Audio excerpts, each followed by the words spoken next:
आज के इस लेक्चर में जानते हैं कि अनुच्छेद 370 क्या था, इसमें क्या विशेष प्रावधान थे, इस अनुच्छेद 370 को हटाने की प्रक्रिया क्या थी, वर्तमान में इसकी स्थिति क्या है और इससे संबंधित जो राष्ट्रपति का आदेश और राज्य पुनर्गठन अधिनियम थे वो क्या थे, और फिर राज्य पुनर्गठन अधिनियम के बाद जम्मू कश्मीर और लद्दाख की स्थिति क्या है। इन सारे बिंदुओं को इस वीडियो में विस्तार से और तथ्य सहित जानते हैं, जो एग्जाम के पॉइंट ऑफ व्यू से इम्पोर्टेंट है। तो इसमें जो तथ्य दिए गए हैं वो तथ्य आपको याद करने रहेंगे। तो सबसे पहले कि अनुच्छेद 370 क्या था। ये भारतीय संविधान का एक अनुच्छेद था जो जम्मू कश्मीर राज्य को एक विशेष दर्जा, जिसे स्वायत्तता भी कहते हैं, प्रदान करता था। हमारे संविधान के 21वें भाग में इसके सामने जो बात कही गई थी, अगर उस पर हम गौर करें तो उसके सामने लिखा हुआ था अस्थायी, संक्रमणकालीन और विशेष प्रावधान।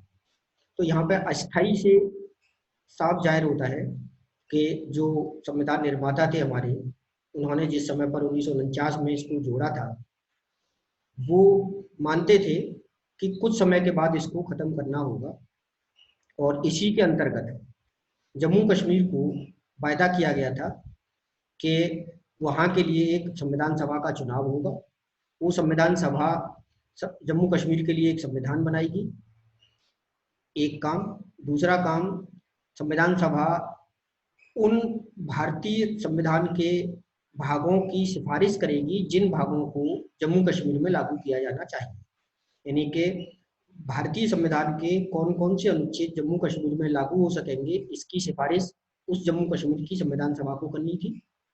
जम्मू कश्मीर के लिए एक संविधान बनाना था और फिर अनुच्छेद 370 को निरस्त करना था। ये कार्य जम्मू कश्मीर की संविधान सभा के लिए निर्धारित थे।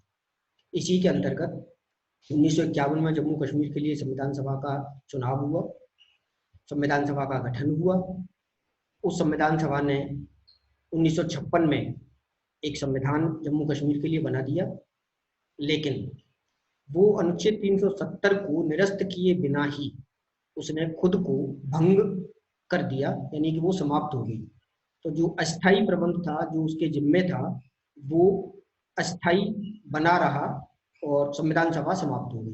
तो इसके बाद देश में एक नई बहस शुरू हुई, लेकिन उस बहस को थोड़ा सा जानने से पहले देखते हैं कि विशेष अधिकार जो इसके अंतर्गत दिए गए थे, तो उनमें खास तौर से क्या था कि अनुच्छेद 370 में ये दिया गया था कि भारत की संसद रक्षा, विदेशी मामले और संचार, यानी डिफेंस, फॉरेन अफेयर्स और कम्युनिकेशन से संबंधित जो विधि है जम्मू कश्मीर के लिए, उस विधि का निर्माण तो भारत की संसद करेगी, और शेष जो मामले होंगे वो वहाँ के कश्मीर के संविधान के अनुसार कश्मीर की विधानसभा उन पर विधि निर्माण करेगी। यदि भारत के संविधान के किसी अनुच्छेद को जम्मू कश्मीर में लागू करना होगा तो उसके लिए केंद्र को राज्य सरकार से अनुमोदन लेना होगा, और इसकी व्यवस्था 370 में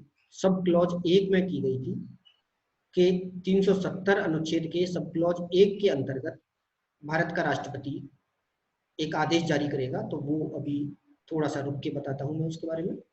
तो एक तो बात ये थी कि रक्षा, विदेश मामले और संचार के विषयों पर ही संसद कानून बना सकती थी। दूसरा, बाहर के जो लोग थे, जम्मू कश्मीर के बाहर के लोग, वो वहाँ जमीन नहीं खरीद सकते थे। भारतीय संविधान का जो वित्तीय आपातकाल वाला अनुच्छेद 360 है वो भी वहाँ पे लागू नहीं होता था।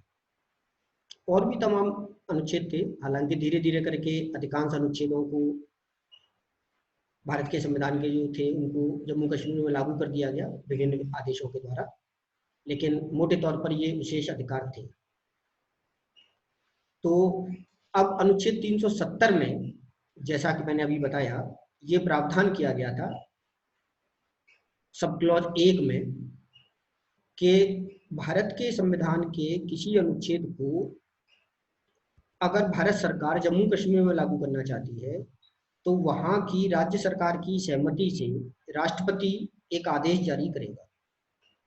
ये आदेश, जिसका नाम संविधान जम्मू और कश्मीर पर लागू आदेश कहलाता था, इस तरह का ये पहला आदेश 1954 में जारी हुआ, जिसका नाम आप स्क्रीन पर देख रहे हैं, संविधान जम्मू और कश्मीर पर लागू आदेश 1954। इस आदेश के द्वारा संविधान के अनुच्छेद 3 में, भारत के संविधान के अनुच्छेद 3 में एक प्रावधान किया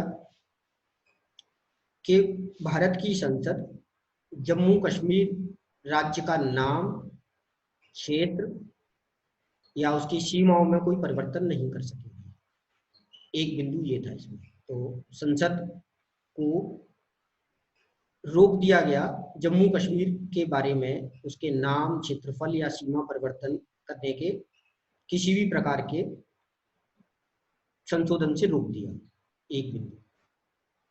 दूसरा, संविधान में अनुच्छेद 35A जोड़ा गया इसी आदेश 1954 के द्वारा, जिसके द्वारा राज्य विधानसभा को ये अधिकार दिया गया कि वो जम्मू कश्मीर के स्थायी निवासी की परिभाषा तय करे और जम्मू कश्मीर का वही स्थायी निवासी जम्मू कश्मीर राज्य की योजनाओं का लाभ ले सके, जम्मू कश्मीर राज्य के अधीन नौकरी कर सके, जमीन खरीद सके।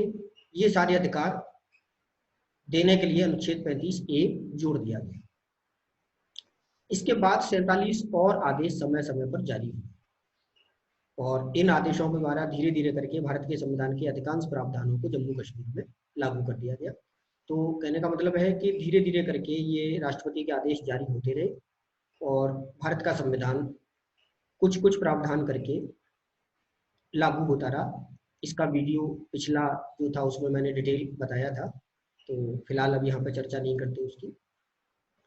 तो इसके बाद अब अनुच्छेद 370 में ही इसको समाप्त करने की व्यवस्था बताई गई। तो एक तो व्यवस्था बताई गई थी कि वहाँ की संविधान सभा करेगी, तो संविधान सभा तो डिसॉल्व हो गई, उसने तो इसको समाप्त नहीं किया।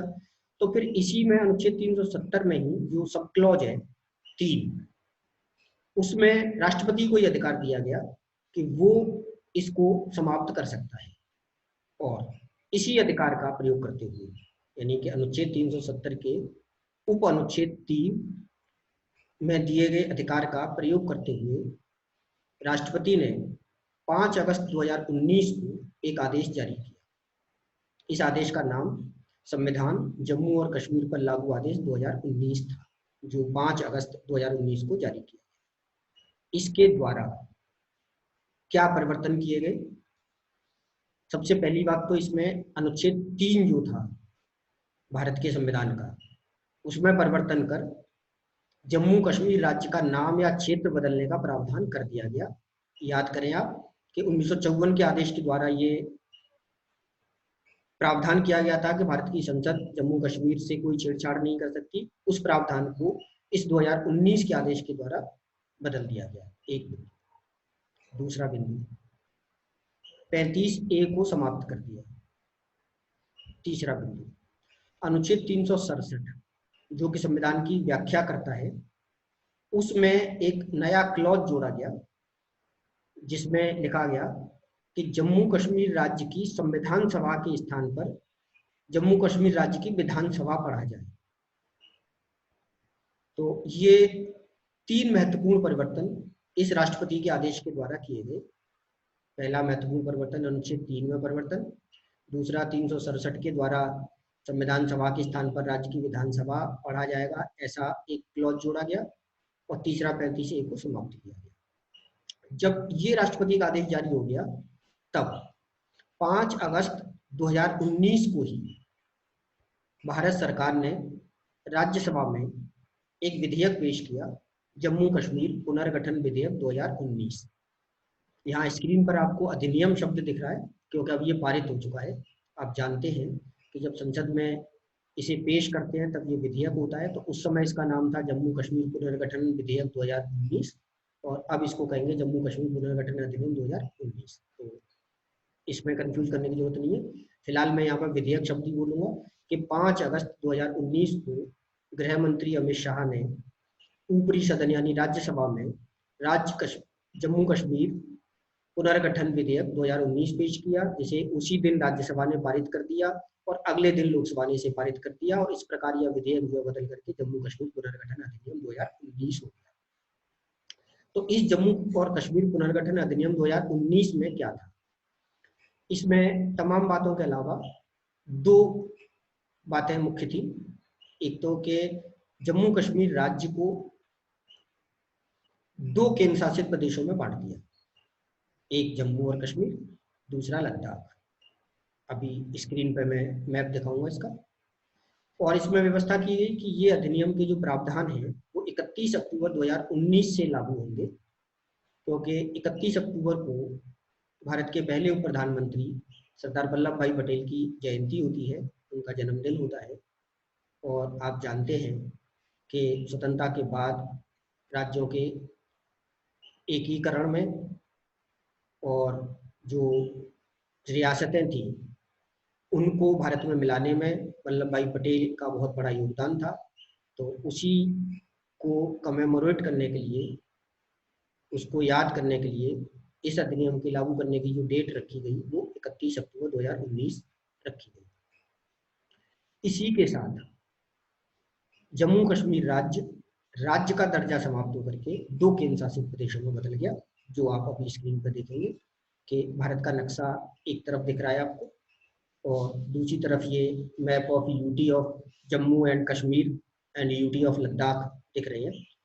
तो ये ऊपर की तरफ जो बड़ा सा आसमानी रंग का जो भाग है वो लद्दाख है, और नीचे हल्का सा येलोइश ग्रीनिश टाइप का जो है कलर का है वो जम्मू और कश्मीर है।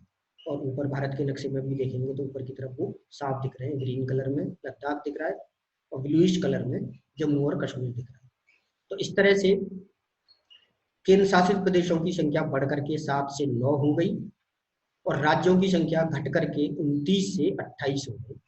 यानी कि 31 अक्टूबर 2019 को भारत में 28 राज्य और 9 केंद्र शासित प्रदेश हो गए।